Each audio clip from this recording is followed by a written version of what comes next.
Regarding bone and soft tissues like musculoskeletal system, we talked about the bone diseases and the joint diseases and tendon related issues. Regarding bone diseases, we talked about the basic histology, metabolism, fractures types, and fracture healing. This is just common knowledge that you have to have once you are a medical practitioner. Other than that, we have talked about the metabolic bone disorders, so like osteoporosis and Paget's disease. And then we moved on to talk about infections, the osteomyelitis and pot disease.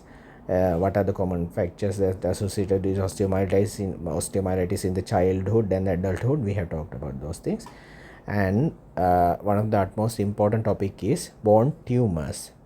We have extensively discussed what are the types of bone tumors. This you have to know. In this one, we talked about the common sites and the common tumors arising from that site.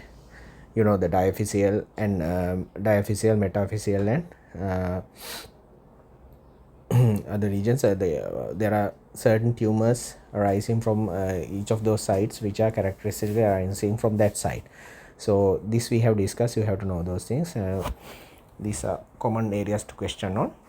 And then when we move on to joint diseases, we talked about the basically rheumatoid arthritis and osteoarthritis and their histological differences. Basically those things you have to know.